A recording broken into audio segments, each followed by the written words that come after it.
Esperar. Aí, nosso amigo Hermes entrou.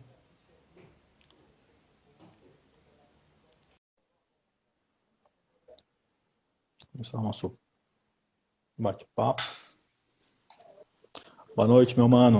Boa noite, meu mano. Que bom estar aqui com você. E O senhor obrigado tá pelo bem? convite. Imagina. Tô bem, tô bem. Essa quarentena tá me fazendo muito bem. Já devo ter ganho aí uns 2 ou 3 quilos. Acho que é o que a gente faz um pouco mais, né, nesse período, é comer. É verdade. Eu tenho que colocar um cadeado na minha geladeira, colocar um segredo e esquecer o segredo para não abrir mais. Até porque a gente altera o nosso horário, né? A gente bagunça o nosso horário de dormir, se alimentar, acaba alterando, influenciando todo, né, Hermes? É verdade. Eu tô mais ou menos por aí, indo dormir 3, 4 da manhã. E eu gosto da noite, né? Eu gosto da tranquilidade para poder escrever, ler, assistir alguma coisa. Enfim, faz muito bem. Eu também gosto. Embora eu sou professor, né? Então, em alguns locais eu estou trabalhando ainda, outros já adiantaram as férias. Mas eu sou da noite também, para mim poder trabalhar, estudar, preparar a aula, eu consigo fazer isso melhor à noite. À tarde não vai, parece que não rende da mesma forma que eu rendo à noite nesse sentido. Aí durante o dia o telefone toca toda hora e as pessoas estão sempre mandando mensagens pelo WhatsApp. Você acaba não gozando daquela tranquilidade que você precisa para escrever, para refletir, para ler, né? Eu não gosto de ser interrompido enquanto eu estou lendo, que aí você perde o fio da meada, enfim. Mas não é de hoje, não. Desde criança que meus pais brigavam muito comigo para eu dormir. É, Dava 2, 3 da manhã, eu estava acordado. É. mas é bom. Daí as olheiras, né? As olheiras, as olheiras. Sabe É. que a minha filha também, já me preocupei muito com ela já, no sentido de controlar o sono dela com relação à escola, estudo. Mas chega uma hora que você fala, meu, quer saber? Vai, né, quer ficar aí, fica, já tá grandinha já, de uma certa forma já segue o fluxo, sabe da responsabilidade, tentar passar um pouco de responsabilidade para assumir a partir daí, né? Só antes de começar o nosso bate-papo, Hermes, relacionado ao tema, cumprimentar as pessoas que estão entrando aqui. É, muito boa noite, obrigado pela presença aqui no nosso bate-papo, né? Tem um nosso amigo aqui que já, inclusive, é, deixou um comentário, logo mais a gente vai abordar esse comentário também, o Sérgio Emílio, né? Você concordaria que a afirmação de que a política e a religião são duas grandes potestades? Vão ser temas e dimensões que vão estar presentes no nosso bate-papo, né, de hoje. Então, muito boa noite a todos vocês que estão nos acompanhando. Mais uma vez, agradecer ao Bispo Hermes pela disposição de bater esse papo. Hermes, eu te acompanho há alguns anos, eu acho que já passou até de uma década. Na Uau! verdade, eu comecei a ler um pouco acerca das coisas que você escreve na época, acho que foi entre 2005 e 2006, Uhum. quando você montou o blog, Sim. né, que você começou a escrever. Aí você, na época, acho que você também acessou o meu blog, né, porque eu tinha um blog pessoal também, escrevi algumas coisas naquela época, que eu estava passando por uma fase de separação, saída de uma igreja no qual fui muito atuante, trabalhando ao lado do pastor, com muitas responsabilidades, e à época até, vamos dizer assim, um pouco de frustração pessoal com essa potestade religiosa, né?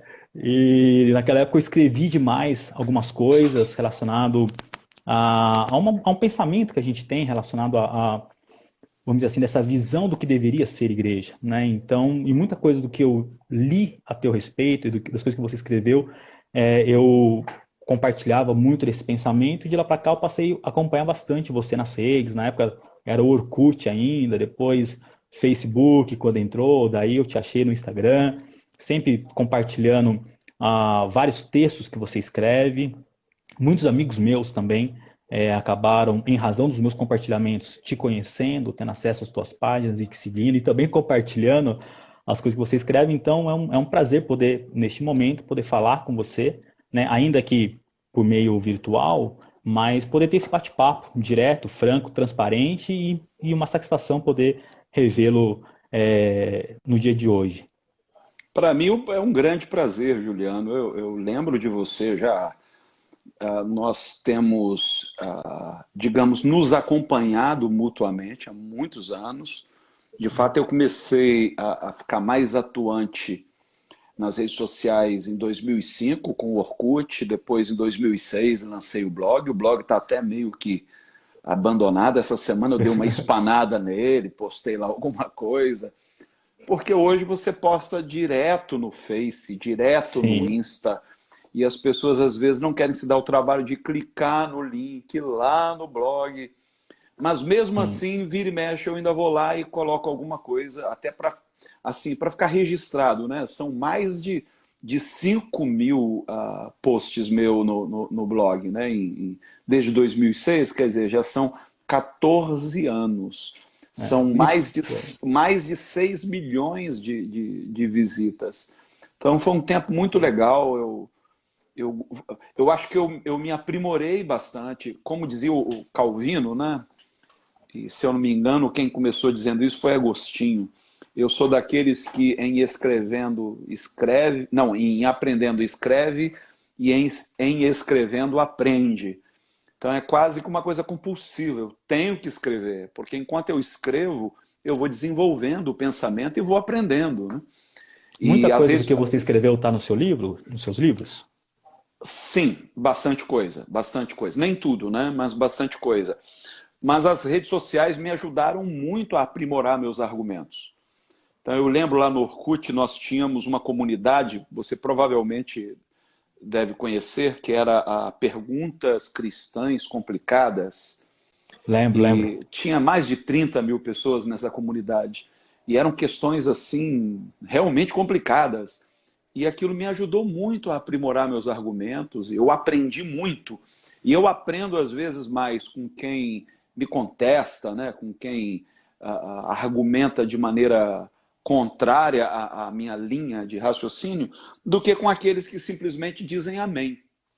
Sim, Então eu estou sim. sempre aberto a revisitar e aprender um pouco mais e continuo assim. Eu só sei que nada sei. Eu preciso aprender muito ainda. Essa contraposição de ideias, esse movimento dialético é importante, né, para o Sim, aperfeiçoamento, né? sem dúvida nenhuma. Hermes, eu te fiz essa proposta, né, uma provocação do nosso tema, na verdade até deixei fixado aqui o comentário, vou deixar ali um tempo, da gente falar um pouco sobre religião e política, né, um bate-papo sobre a dimensão cívica do cristianismo. Dado ao contexto em que nós estamos vivendo, eu acho que, na minha perspectiva, né, eu tenho sido interpelado muito por diversas pessoas que perguntam, que questionam, e até tem um dos comentários do nosso amigo Sérgio aqui que fala sobre essa relação entre religião política, igreja e Estado. Eu não lembro o autor exatamente, mas o ano passado ou o ano retrasado, se não me engano, foi lançado um livro falado que o título do livro é Igreja e Estado não, Religião e Política sim. Eu não lembro o autor só, mas ele ia desenvolver nesse livro justamente essa questão da importância de se dialogar a respeito de religião e política, e não da união entre igreja e Estado.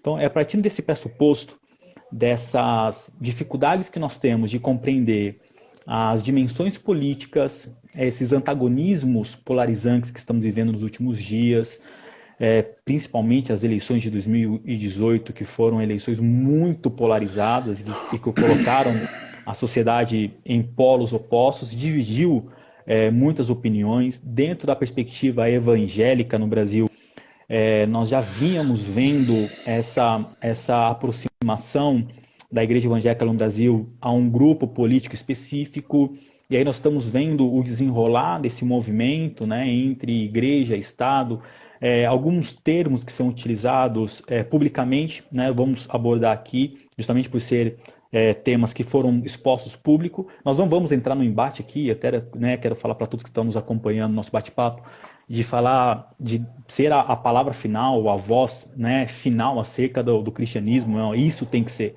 Mas aquilo que é o mais coerente, né, a partir do evangelho, que a nossa referência seja o evangelho, para a gente não cair também aqui, inclusive com quem possa estar acessando, vendo, não caímos nessa polarização da discussão. Essa não é o nosso objetivo, literalmente refletir sobre esse tema. Muitos falaram assim, do ano passado para esse, né? Chegou o tempo da igreja governar.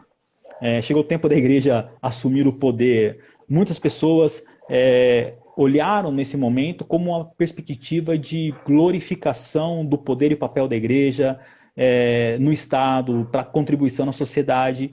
E é dentro dessa dimensão da relação entre a igreja e o Estado e o tema religião política que eu quero desenvolver o nosso bate-papo de hoje. Por isso, essa sugestão do tema sobre um bate-papo acerca dessa dimensão cívica do cristianismo.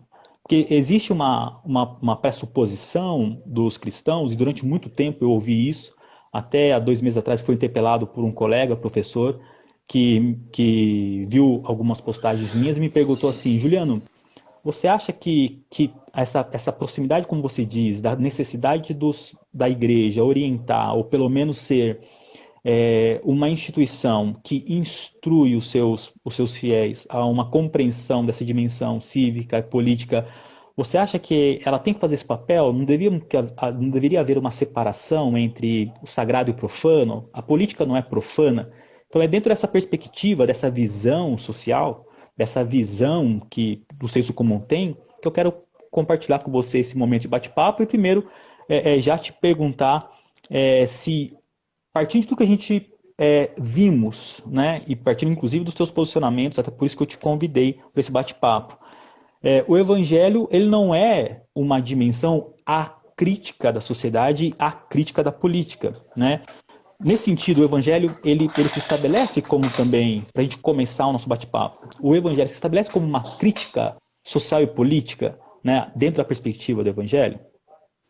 Sim, são elementos que não podem ser subtraídos da espiritualidade cristã, que não é uma espiritualidade alienante. Pelo contrário, é uma espiritualidade que nos integra socialmente, que nos confere esse protagonismo. Então, Jesus, se nós observarmos a jornada de Jesus durante os seus 3 anos de ministério público, ele nunca se furtou o direito de fazer críticas, e críticas duras, inclusive. Então, por mais que ele tivesse um discurso considerado pacifista, por mais que ele tenha dito coisas do tipo, dai a César o que é de César, a Deus o que é de Deus, mas isso não significa, de maneira alguma, que Jesus não se posicionasse. E parece que hoje nós estamos confundindo as coisas. A igreja não deve se aliar ao poder, sob hipótese nenhuma. Não importa quem esteja lá, seja de esquerda ou de direita. Hoje eu sofro muitas críticas justamente por me posicionar com relação ao atual governo, e geralmente as pessoas caem naqueles clichês, né?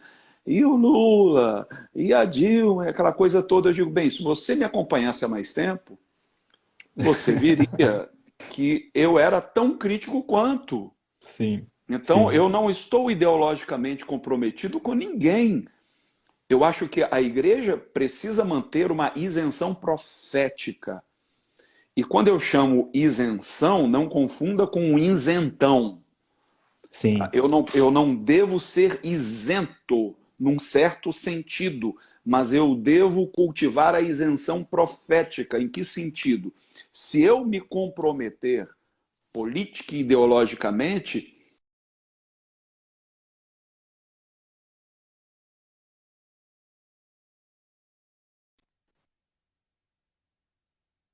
adere a minha ideologia particular, eu vou me calar.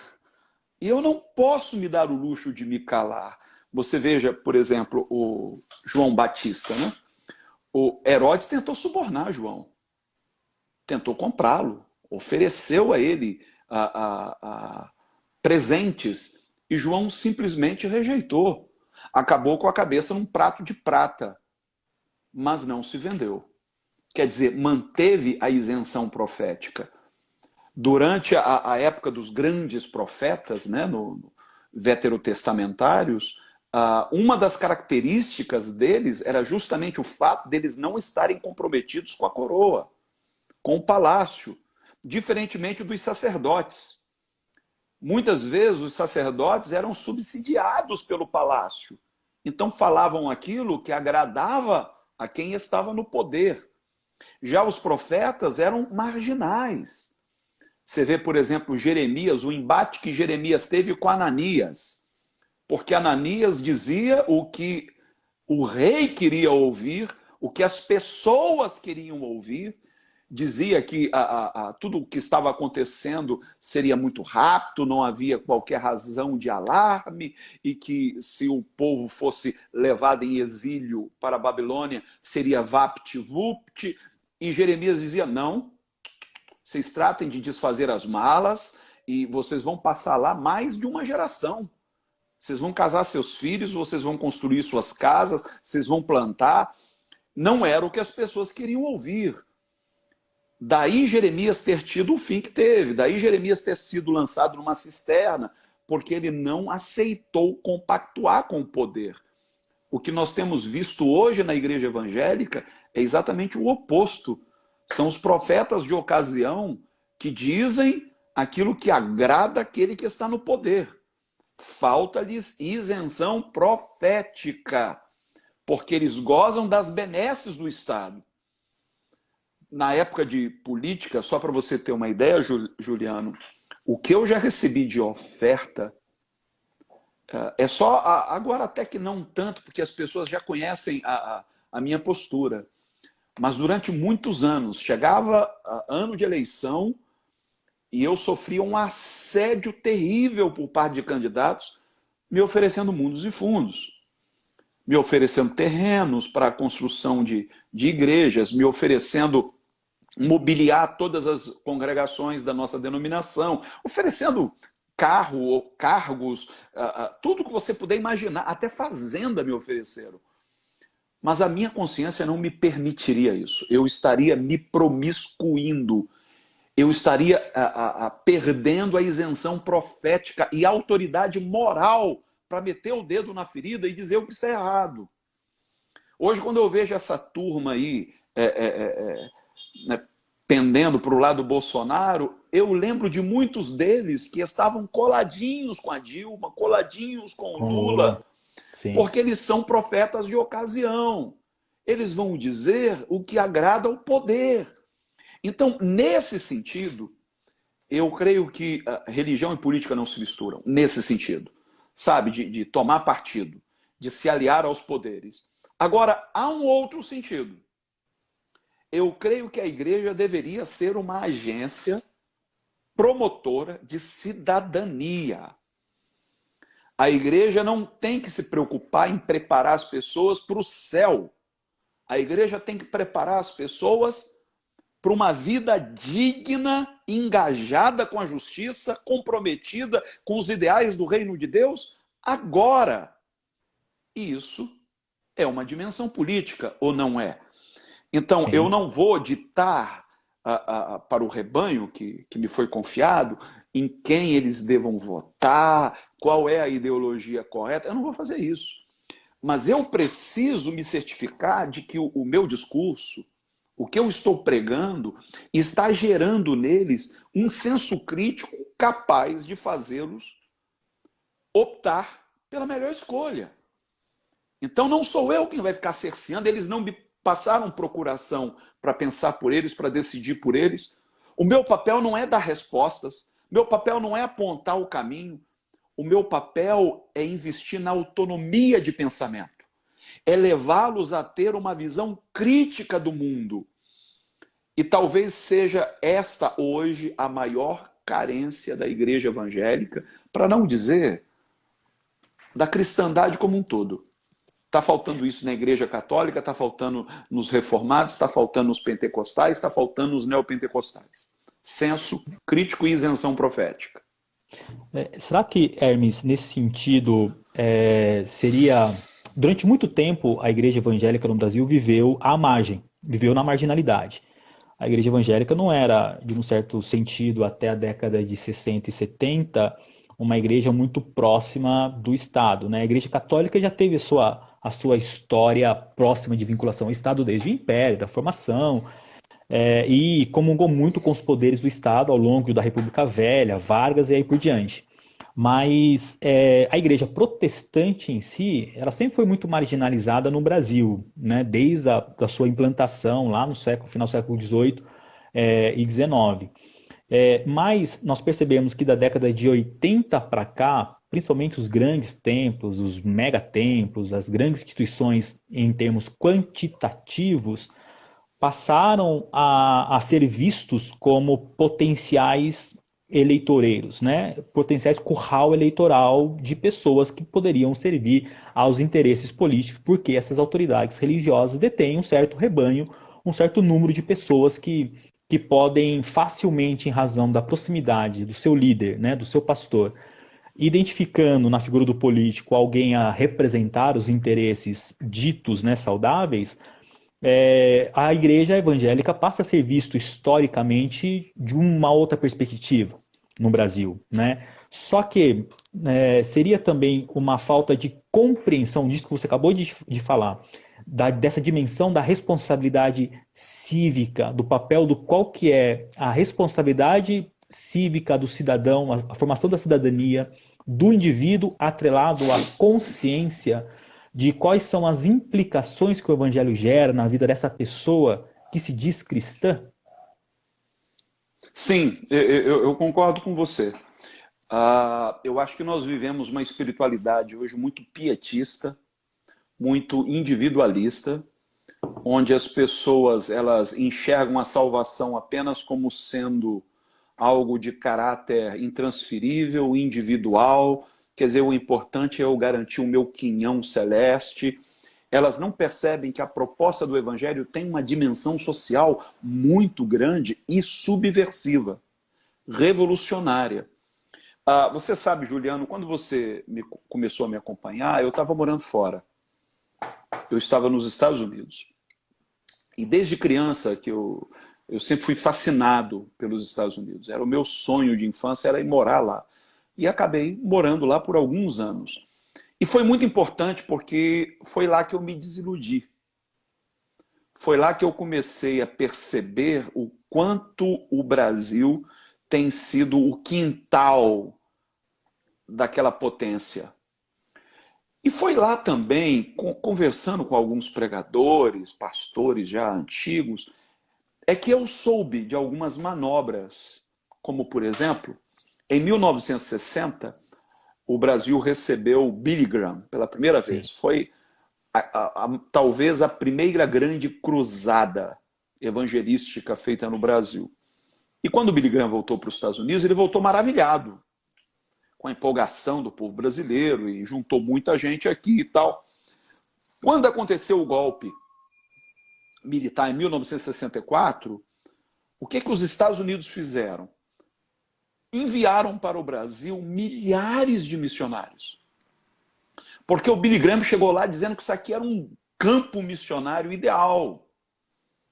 Só que esses missionários americanos, muitos dos quais eu vim saber enquanto eu morava lá, eram agentes da CIA, não vou generalizar, mas alguns eram, não trouxeram na mala apenas o evangelho. Trouxeram toda uma bagagem ideológica. E qual era a missão deles? Além de ganhar almas, né, como a gente geralmente diz, eles queriam frear o avanço da teologia latino-americana. Que estava fortemente influenciada pela teologia da libertação, né, nesse período. Exatamente, exatamente. Porque para eles era uma visão que acabava gerando na população um senso crítico social muito grande. Então, quando os missionários norte-americanos chegaram ao Brasil, eles trouxeram uma visão do evangelho mais mística, mais voltada para as coisas sobrenaturais, anunciando milagres, intervenções sobrenaturais, carismas. Foi quando surgiu aqui no Brasil também o chamado movimento carismático. Sim. O neopentecostalismo, o movimento carismático surgiram no Brasil basicamente na mesma época e através de missionários norte-americanos. Fortemente influenciado por aquela teologia de Kennedy Hagin, T.L. Osborne também, né? Exatamente, Oral Roberts e outros Sim, mais, né? E outros mais. Então, com isso, nós ficamos órfãos de uma teologia verdadeiramente latino-americana. Alguns que eram os que nos trouxeram esse tipo de reflexão foram exilados. Quer dizer, nós perdemos muita gente durante essa época. Gente como o Frei Beto, que foi preso, sim, sim. o irmão dele, o Tito, que se suicidou, o Frei Tito, porque não aguentou a pressão. E tantos outros, o Rubem Alves, o grande Rubem Alves, que era protestante, né? Que era Sim, pastor presbiteriano. presbiteriano. Exatamente, que teve que decidir entre poupar sua vida ou continuar em rota de colisão contra o sistema. E fez a Então, opção pela academia, né? exato. Então, acabou que nós retrocedemos muito. Houve um avanço em número, quer dizer, hoje nós somos um país de 50 milhões de evangélicos. Eu não quero aqui generalizar de maneira alguma, mas não é difícil perceber que a maior parte desta massa evangélica é alienada. Vai votar em quem o pastor disser que deve votar.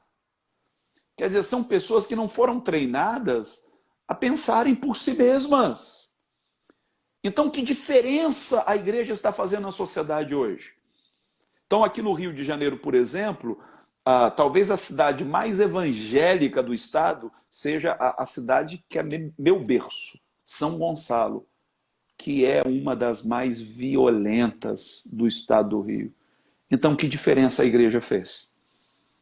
Queimados também, uma cidade aqui próxima que tem um contingente evangélico enorme e continua sendo um dos municípios mais violentos do estado.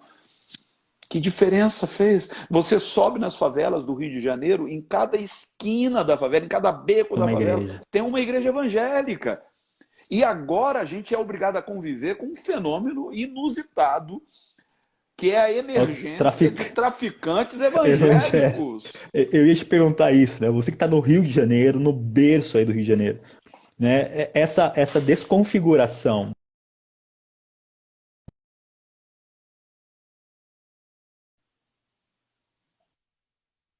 que são os traficantes evangélicos que determinam a ordem do morro, da comunidade, entrando em casas de religião afro, destruindo, quebrando tudo. Esse fenômeno é resultado dessa falta de compreensão de um olhar do que realmente é o evangelho, né? A pergunta, né, seria: a gente conhece o que é o evangelho, Hermes, na sua profundidade e essência? Rapaz, eu acho que o problema todo começou no dia em que o evangelho deixou o seu teor subversivo, original, e se deixou adestrar, tomando uma configuração de religião. A proposta original do evangelho não é religiosa. Tanto que não tinha templos. A primeira acusação que pesou sobre os cristãos, na grande perseguição movida por Nero, é que nós éramos ateus. Olha que coisa! Nós fomos perseguidos originalmente por sermos ateus. E com base em quê? Nós não tínhamos liturgia, nós não tínhamos templos. Não tinha um Então, Deus, na uma cabecinha figura do. divina, né? Aquela imagem, né? Da Exato. personificação da divindade. A cerimônia que tínhamos era da ceia, o que nos custou a acusação de sermos canibais, de estarmos comendo a carne uns dos outros. É coisa de louco. Uma refeição antropofágica, né? Exatamente, exatamente. Agora, quando Constantino, né, tem aquela visão lá e anuncia a sua adesão ao cristianismo, que mais tarde acabou se tornando na religião oficial do império, aí, meu irmão, nós fomos adestrados. Nós Partindo do que nos você acabou de tornamos. falar, Hermes, o evangelho nessa subversão, nesse sentido dessa subversão que depois vai mudar. o nascimento do evangelho, a própria encarnação, a encarnação de Jesus dentro do contexto e a messianidade na cultura judaica carrega esse caráter de uma subversão política, inclusive, né? O Sim, Messias, sim, sim. ele é uma figura política. O Evangelho, Uhum. a encarnação do reino, ele representa uma ameaça ao sistema vigente. Não é à toa que Herodes ele procura matar esse pretenso rei dos judeus que nasceu, não Uhum, é? uhum. Quer ver aquela expressão, Jesus Cristo é o Senhor, né? Para nós hoje soa religiosa, está na fachada das igrejas universal. Aí vem o Paulo diz que ninguém seria capaz de dizer isso se não fosse pelo Espírito. Como assim? Por quê? Qual é o problema de dizer Jesus Cristo é o Senhor? Mas para aquele contexto, esta era uma declaração de insurreição contra o Estado. Porque Kyrios, que é usado ali, né, traduzido para nós como Sim. Senhor, só César era chamado assim. Era dizer que a igreja não reconhecia outro imperador senão Cristo. Cristo era o imperador. Quer algo mais subversivo do que isso? Por isso a igreja foi implacavelmente combatida pelo Império. Você sabe, como historiador, que o Império Romano não tinha problema com religião. Sim. Pelo contrário, os cidadãos do Império gozavam de uma liberdade religiosa sem precedentes. Nenhum outro grande império oferecia aos seus cidadãos essa liberdade. Você adorava o Deus que você quisesse. Oferecia o sacrifício para quem você quisesse. Não havia um monopólio religioso no Estado. Só que o cristianismo não foi visto como uma nova religião. Foi visto como uma revolução. Algo que precisava ser detido porque inspirava ameaça contra o status quo. E essa é a acusação do próprio Sinédrio contra ele, né? Contra Jesus. Sim. Nós temos que parar esse pretenso Messias, senão Roma vai vir e a nossa aliança com Roma, que agora está pacificada, tendenciosamente pacificada, a Roma vai vir, Pilatos vai vir com todas as legiões, se nós não dermos cabo desse pretendo Messias, porque ele chegou agora em Jerusalém, foi chamado de Hosana, ó rei, né?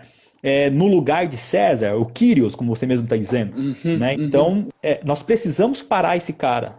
E como que a gente para? Né? A acusação dele de sedição, da condenação dele para a crucificação, não é nenhum tipo de uma acusação simples. Ele não foi morto porque ele era mais um profeta. Ele Uhum. foi morto como rei dos judeus justamente porque ele tinha aspirações políticas. Essa Uhum. dimensão política é a que a gente precisa resgatar, desse Uhum. olhar subversivo, não de poder, mas Uhum. quais são as inversões que o evangelho pode proporcionar na consciência do cristão.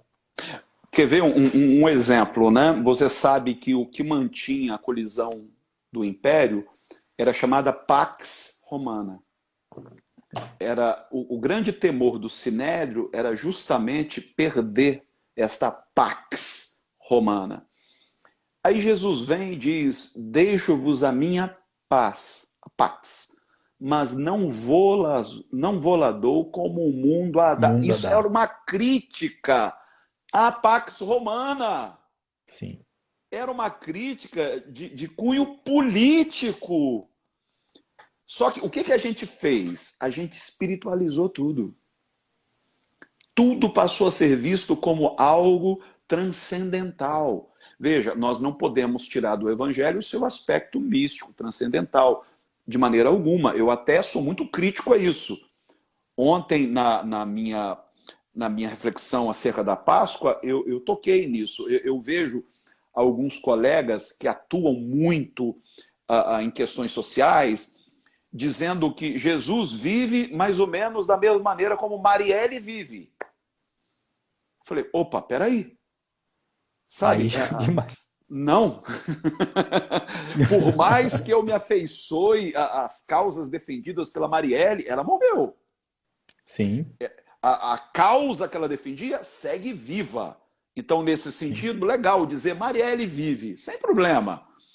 Mas querer tornar a ressurreição de Cristo análoga a isso, não, não, não, não, não, não. Nós não podemos perder esse aspecto místico, transcendental. Jesus está vivo, Jesus está reinando, assentado à destra do Pai. Enfim, eu não discuto com o credo apostólico. Eu não tenho problema com nenhum dos credos históricos. Mas isso não pode promover na minha espiritualidade um tipo de letargia.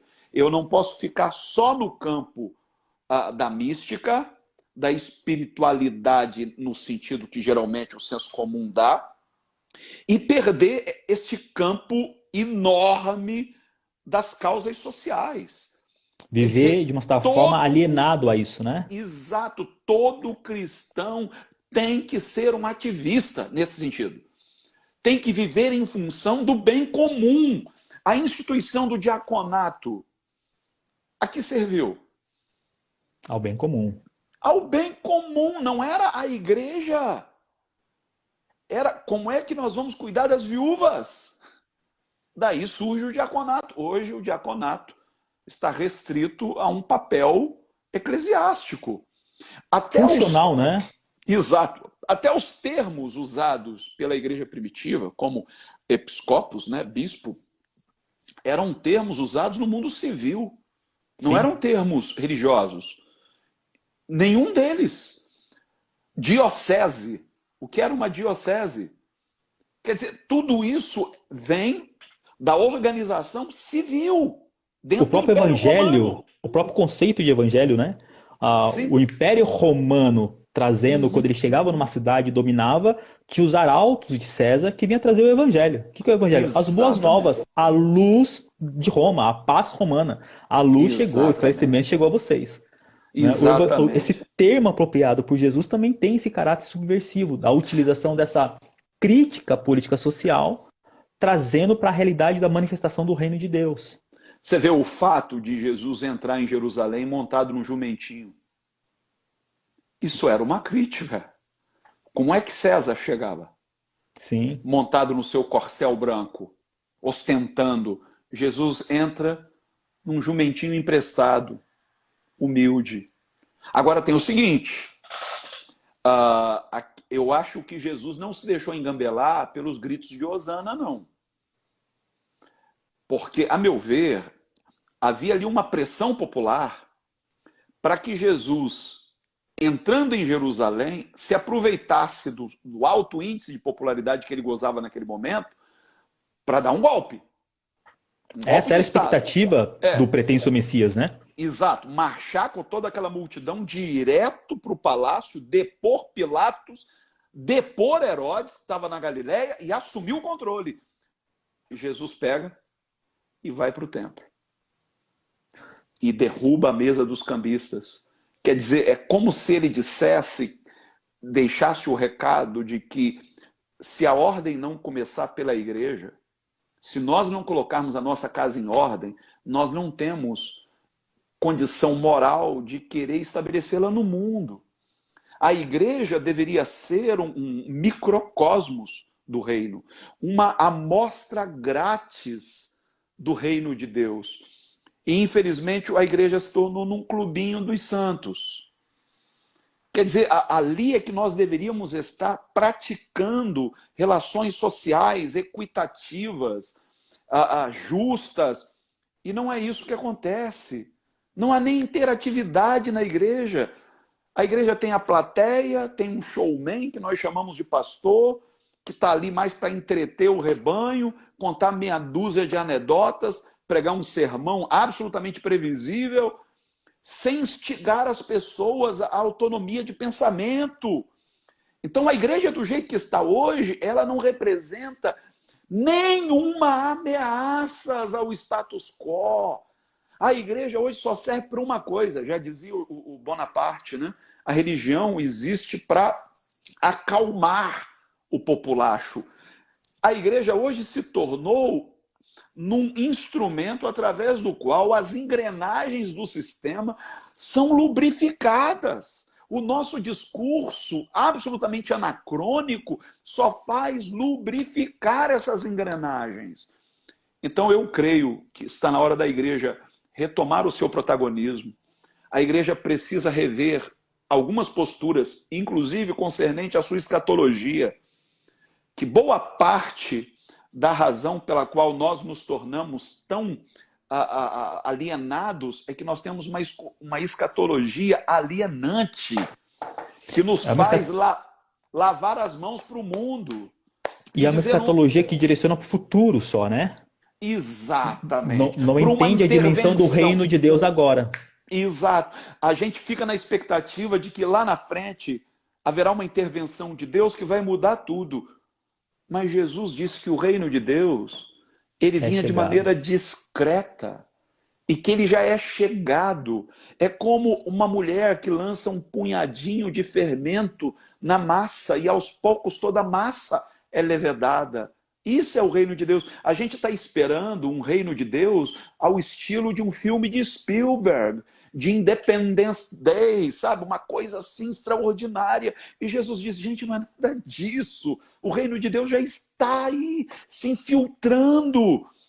Só que nós separamos as coisas, nós dizemos, bem, aqui é a minha religião, o que eu pratico entre quatro paredes, e a vida lá fora, vida social, política, não é da competência da minha religião. Aí não tem aquela separação entre o sagrado e o profano, né? Não tem.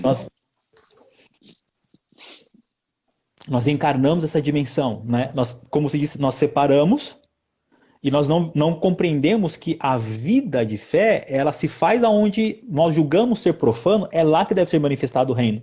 E nós estamos vivendo a dimensão dessa separação, onde nós temos uma dimensão da nossa espiritualidade que não tem nenhum tipo de contato ou responsabilidade com essa dimensão profana, né? Aquela separação de Agostinho entre cidade dos homens e cidade de Deus, deixa a cidade de Deus dentro da igreja, o ambiente da nossa religião, da nossa expressão, da nossa vida, e esquecemos a dimensão das implicações do evangelho no nosso cotidiano. Exatamente. E foi o que Jesus disse, né? Que nós seríamos o sal da terra. Sim. Você nunca foi a um restaurante e saiu de lá dizendo, uau, que sal. Você nunca chegou para um garçom, para um cozinheiro e perguntou, me conta que sal é esse? Porque o papel do sal não é chamar a atenção para si. Aliás, se pesar na mão, estraga a comida. Sim. O papel do sal é realçar o sabor da própria comida. O problema da igreja hoje é que ela é uma igreja extremamente narcisista. Ela quer os holofotes. Ela quer a atenção para si. Por isso que ela faz as marchas para Jesus. Porque aquilo é capital político. Com aquilo ela pode barganhar com os poderosos. Ela pode conseguir concessões de rádio, de televisão.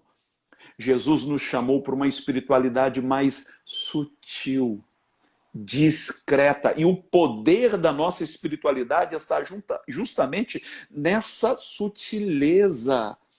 É realçarmos o que há de melhor na cultura. A gente pega e joga fora a criança com a água do banho. A gente demoniza tudo, está tudo na mão do capeta. Enquanto nós, como diria meu amigo Caio Fábio, não passamos de sal dentro do saleiro, sim, virando pedra, sem fazer qual que é a utilidade do sal dentro do saleiro, né? Nenhuma, ele tem que ser aspergido.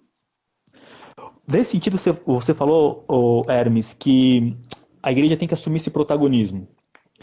Esse termo, ele é um termo utilizado hoje, né? Olha, chegou o tempo da igreja, como nós falamos, a própria ministra Damares falou isso, chegou o tempo da igreja governar, assumir esse protagonismo. Esse protagonismo defendido por esse grupo religioso é o protagonismo pretendido no evangelho? Né? Ou devemos resgatar esse evangelho, essa característica do evangelho, essa dimensão subversiva do evangelho, né? Que é essa alteração, essa inversão de ordem, né? Enquanto muitos estão querendo assumir o poder e o controle político, fazendo uma mudança social de cima para baixo, mediada pelo Estado, inverter isso naquilo que Jesus falava, que o reino de Deus não veio a forma deste mundo. Essas coisas são os pagãos que querem, os pagãos vivem assim. O reino de Deus se estabelece a partir da lógica do cordeiro, da maneira com que Cristo veio estabelecer, como a bacia e a água, não com um cetro de poder. Essa subversão no protagonismo que você citou esse protagonismo deve ser visto a partir desse poder político, como nós estamos vendo, essa vinculação ao Estado, ou ela deve assumir esse caráter subversivo do Evangelho? Sim, ela deve assumir o caráter subversivo do Evangelho. A gente tem um outro problema. Eu falei sobre escatologia, mas a gente precisa rever até a nossa cristologia. Por exemplo, é ponto pacífico hoje entre nós a ideia de que Jesus veio como cordeiro no seu primeiro advento. Mas lá na frente ele vem como leão, sai de perto. Cara, isso é de caráter esquizofrênico. É uma Porque leitura equivocada do Apocalipse, né? Hebreus diz que ele é o mesmo ontem, hoje e eternamente. Sim. Então ele segue sendo o cordeiro para sempre. Ele o Apocalipse segue 4 de João fala servo. isso, né? Exatamente. Há uma parábola onde ele diz que ele mesmo vai servir. Ele continua sendo servo para sempre. E o seu senhorio reside justamente nisso. Então, por que Apocalipse apresenta Jesus ora como cordeiro, ora como leão? Não se trata de dois Cristos com características absolutamente opostas entre si. Ele é cordeiro quando se trata de sair em defesa própria. Você nunca viu Jesus sair em defesa própria. Ele foi mudo, levado ao matadouro. Ele nunca se preocupou em provar nada para ninguém, em dar demonstrações de poder. Sim. Agora, ele é leão quando o que está em jogo é o bem do outro. É a justiça, né? A justiça. Ele saiu em defesa daquela mulher, daquela prostituta que trouxe um alabastro, né, um perfume caríssimo, e que o Simão lá, o fariseu, disse, se ele realmente fosse profeta, ele saberia quem é esta mulher. Jesus não abriu sua boca para defender a si mesmo na qualidade de profeta. Ele saiu em defesa daquela mulher. Hoje, a igreja, quando vai às ruas e quando elege os seus políticos, é sempre com a pretensão de defender uma agenda moral, para impor ao mundo as suas crenças, os seus valores, quando, na verdade, a igreja deveria sair às ruas em defesa do excluído, do pobre, do oprimido, em defesa da prostituta, em defesa do LGBT, todo aquele que tem sofrido qualquer tipo de discriminação, todo aquele que tem sido vítima dos nossos preconceitos, nós deveríamos abraçá-los, tomar para nós a sua luta. É isso que torna o evangelho subversivo. Mas a gente insiste com aquela ideia umbigocêntrica, autocentrada, ensimesmada. É tudo eu, tudo para mim. Nós queremos o poder. Nós queremos estar lá. Nós queremos eleger um presidente evangélico. Essa vai ser a nossa maior glória. Não deveria. Nossa maior glória é o serviço. Eu costumo dizer, Juliano, que a vida coloca diante de nós uma bacia d'água. Compete a cada um decidir o que fazer dessa bacia. Lavar as mãos, como fez Pilatos, se eximindo da responsabilidade. Ou nos agachar, nos desnudar, nos expor, como fez Jesus, e lavar os pés uns dos outros. Então a maioria prefere lavar as mãos e dizer, eu não tenho nada a ver com isso. Não é da minha alçada. Assumir o compromisso da exposição, nesse sentido que você está falando, é um preço muito alto. É um preço porque vai te colocar, vai colocar aquele que faz essa confissão desse evangelho como aquele que, ao defender, por exemplo, a liberdade das pessoas serem aquilo que elas desejam ser, e característica do Estado laico democrático, e uma liberdade dada inclusive por Deus, né? Deu ao homem a liberdade do homem escolher ser o que ele quer ser, inclusive ser alguém que o busque, que o ame de forma recíproca e responsiva, ou ser alguém que lhe dê as costas. E defender essa liberdade coloca-nos sempre como se nós estivéssemos compactuando com o erro, né? Então quando alguém, por exemplo, fala, olha, se você é a favor da autorização da liberdade da relação homoafetiva, alguém sempre vai falar para você assim ou para mim, Juliano, você é alguém então que concorda com a relação. Uhum. Você é alguém que concorda com esse tipo de prática. As pessoas não conseguem dimensionar aonde que está o limite entre o meu papel enquanto cristão a serviço do evangelho, de como que eu olho esse indivíduo e não a prática do pecado dele, Uhum. e a separação entre aquilo que é o pecado, a prática, me vinculando a ela. Então, como Uhum. conseguir discernir esse ponto, Hermes? Você que tem assumido esse protagonismo nesse sentido no Rio de Janeiro, e tem visto, eu tenho lido muito nesse sentido, muito do que você compartilha, do que você fala, sobre justamente, inclusive eu te vi no ano, acho que foi o ano retrasado, ou ano passado, falando e participando de um programa gravado pela GNT, no comentário, você compartilhou recentemente novamente essa reportagem, falando sobre as religiões afro. Né? Então, quando eu defendo, por exemplo, a liberdade religiosa do outro, não quer dizer que eu concorde com a prática religiosa dele. Né? Como Uhum. conseguir discernir, como conseguir diferenciar isso na cabeça de muita gente que olha isso tudo misturado? Rapaz, quando eu passo por uma encruzilhada e vejo alguém ali, adepto de uma religião afro, fazendo o seu despacho, eu glorifico a Deus.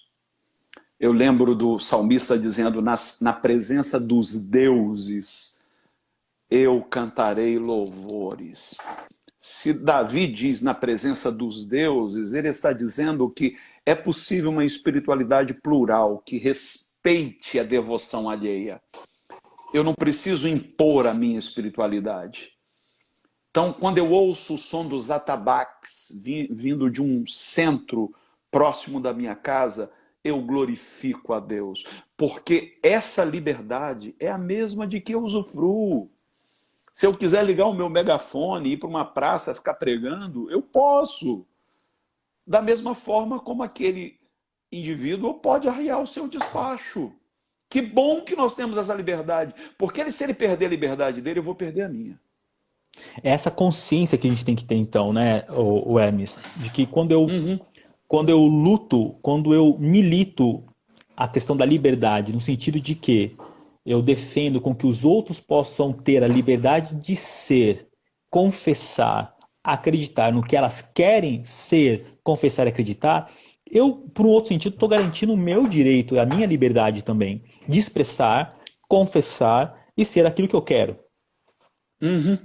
Exatamente. É o que Paulo diz: onde está o Espírito do Senhor, aí há liberdade. Geralmente isso é interpretado como sendo da ordem da liturgia.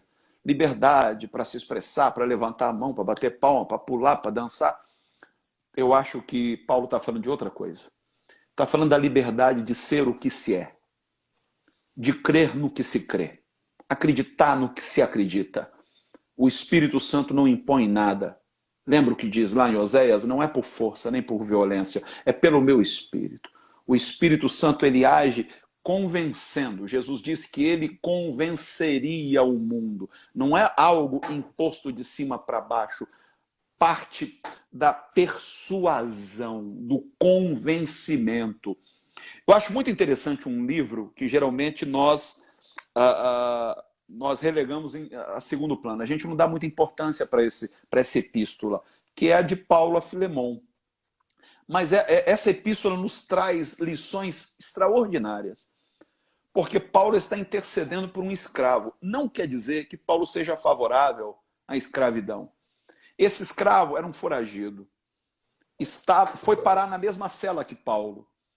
Se converteu ao evangelho através do testemunho de Paulo. E agora que recebeu a liberdade, não tinha para onde ir. Era foragido. Quando Paulo descobre que Filemon, o amo desse escravo, era cristão, ele toma a liberdade de escrever uma carta e dizer: olha, como apóstolo, eu sei que você reconhece a minha autoridade, eu poderia simplesmente dar uma ordem. Dizer: ó, recebe o Onésimo e ponto final. Mas em vez disso, eu faço um apelo ao teu amor. Cara, isso é sensacional. Paulo não faz uso da sua autoridade apostólica, ele faz um apelo em nome do amor. A igreja não pode querer impor nada ao mundo. A nossa fé ela não funciona quando é imposta. Não adianta a gente querer converter as pessoas na canetada. Por alguns evangélicos, o carnaval já teria acabado, não vai ter mais carnaval. Sim. Sabe? E não é assim, cara. Não funciona. A gente só vai ter antipatia das pessoas. Eu gosto muito lá em Atos, quando diz que a igreja caía na simpatia do povo. A perseguição partia das autoridades, mas o povo gostava da igreja. Hoje a igreja se tornou um ente antipático, principalmente com a postura política que ela tem adotado. Você vai falar de Jesus para as pessoas hoje, elas já estão de espírito armado, porque a gente quer impor uma agenda moral. A gente quer impor um modus vivendi. Isso nunca funcionou e nunca vai funcionar. Mas quando a gente apela ao senso de justiça, quando a gente apela ao amor, você vê, depois de quanto tempo a escravidão se tornou obsoleta? Nossa. Quase 2 milênios depois. Mas aos poucos o evangelho foi minando esta instituição malévola chamada escravidão. Hermes, tá acabando o nosso tempo de transmissão dos 40 Já? minutos aqui do Instagram. Já tá. Vai cair, a gente volta de novo, tá bom? Pra gente dar continuidade e Beleza. finalizar. Vamos lá.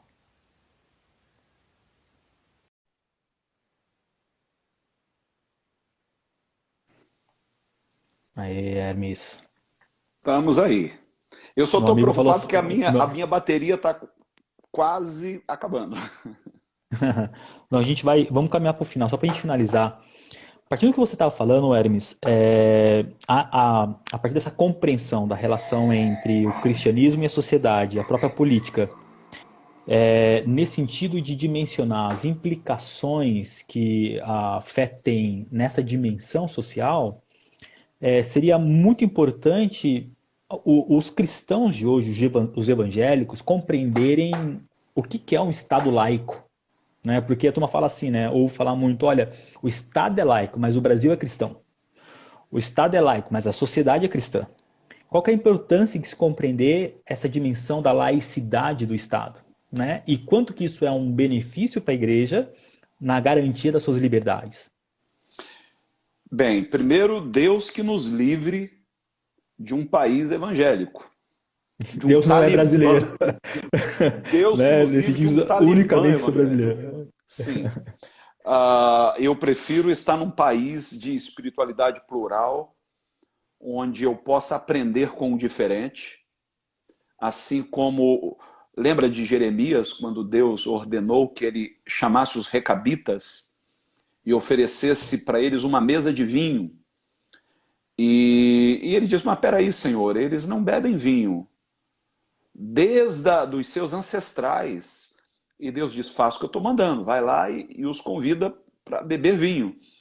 E quando os recabitas chegaram, rejeitaram, disseram não, nós vamos nos manter fiéis ao nosso patriarca. E Jeremias foi se queixar, puxa, Senhor, eu não disse que não adiantaria? E Deus disse, pois é para que você veja que esse povo é mais fiel à memória do seu patriarca do que o meu povo tem sido fiel a mim. Quer dizer, Deus faz com que o seu povo aprenda com a fidelidade dos recabitas.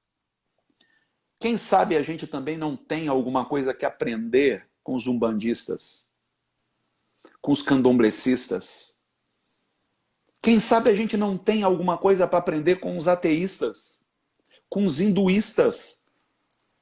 Então, viver numa comunidade, num país de fé uniformizada, seria a maior roubada, porque a gente deixaria de aprender tanta coisa que só é aprendida dentro de um contexto de diversidade. Então eu louvo a Deus por viver num Estado laico. O Martinho Lutero tem uma frase que eu gosto muito, ele diz que o Estado e a igreja são os dois braços de Deus. O Estado é o braço da lei, a igreja é o braço da graça. Parafraseando Lutero, eu diria que se esses dois braços se cruzarem, ambos ficarão imobilizados. Então Sim. é importante que Estado e igreja se mantenham autônomos, agindo com absoluta independência um do outro. O papel da igreja com relação ao Estado é ser a consciência do Estado. É conclamar o Estado a agir comprometido com a justiça, com o bem comum, mas não E a querer justiça, essa interferir. justiça não é de um grupo. Não, não. A justiça social, geral, não é exigir que o Estado agora lhe garanta benefícios. Não é esse o papel da igreja, sair em defesa própria. Ou querer que o Estado assuma a sua agenda moral e a imponha ao mundo. Talvez aí está o nosso maior erro. Então, glórias a Deus por ainda sermos um país laico. E eu espero que permanecemos assim até o fim. Amém. Amém. Eu acredito que, ainda que poucas vozes, né? Nós sabemos que nós não somos os únicos. Muitas pessoas, muitos pastores nas comunidades anônimas, né, que não têm visibilidade, que não têm a mídia, que não tem esse poder midiático como muitas outras igrejas têm, também estão gritando à semelhança do que nós estamos falando aqui desse evangelho. A nossa expectativa é de que esse evangelho possa fazer essa subversão, principalmente, inicialmente, na consciência de cada um, e que nós possamos reverberar esse evangelho como sal e luz no mundo, né, Hermes? Eu quero te agradecer por esse tempo de bate-papo, né? Eu vou encerrar, porque, como você disse, está acabando a bateria do teu celular, para a gente não cair na É porque metade do nosso caminho. é que eu fiz 2 lives seguidas. Eu fiz uma para a Sim, igreja, fiz um culto inteiro praticamente, e logo sim, em seguida bebi uma água, respirei um pouco e entrei nessa estamos live aqui. com você. Mas eu adorei, cara, adorei. O papo foi muito bom. Obrigado. Legal. Imagina. Quem sabe se a gente, se o isolamento não se antecipar e se prolongar um pouco mais, quem sabe a gente pode retornar dentro da sua disponibilidade de horário, a gente conseguir marcar um outro bate-papo para a gente poder, talvez não dando continuidade, mas abordar outros temas importantes que podem de alguma forma esclarecer e servir de orientação, né? Não servir de regra, determinação, como nos falam, mas de orientação para aqueles que, acerca desses temas, têm dúvidas que possam, a partir do que ouviram aqui no nosso diálogo, ir para o Evangelho e encontrar por si mesmo, né, essa dimensão subversiva do reino. Tem um livro, eu esqueci o nome do autor, talvez você conheça aquele, inclusive escrito por um Anabatista. Eu sei que isso eu gravei, o nome dele que é difícil, chamado O Reino de Ponta Cabeça, né? Esse livro ele mostra esse caráter subversivo do reino de Deus dentro da cultura judaica, principalmente, né?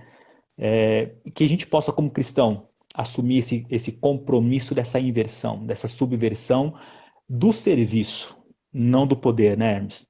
Isso aí, eu concordo plenamente e quero me disponibilizar. Estou aqui, a gente está em quarentena mesmo e eu quero mais é poder estar batendo papo e contribuindo de alguma maneira, né, que é muito Sim, importante. Mas, Juliano, parabéns pelo seu trabalho, mano. Que Deus obrigado. continue te usando aí como esse instrumento valoroso e que Amém. você siga incendiando mentes, levando Amém. muita gente àquela queda, que é a única queda que nos coloca para cima, cair em si. Muito Sim, obrigado de coração. imagina. E quem Obrigado. nos acompanhou, quiser me acompanhar pelo Instagram, é só me adicionar lá. Isso. Quero agradecer a todos que estiveram presentes aqui. Tivemos bastante visibilização, tá bom? Muitas pessoas entraram, comentaram, não deu para a gente acompanhar quase todos os comentários, né? Conversar com gente inteligente é um desafio para a gente poder conseguir acompanhar a ideia, né, Hermes? Foi muito proveitoso o nosso bate-papo. Muito obrigado pela disponibilidade, tá bom? Deus abençoe você, Deus abençoe a sua família, se cuide. Deus abençoe a Igreja Reina aí no Engenho Novo, no Rio de Janeiro, Isso. né? Obrigado, Deus obrigado. abençoe toda a comunidade. Muito obrigado e a gente vai se falar para marcar uma outra oportunidade para a gente bater um papo. Maravilha. Obrigado, mano. Um forte abraço para ti e para todos Para aí. você. Tchau, Valeu. tchau. Obrigado, viu? Um beijo. Até a próxima.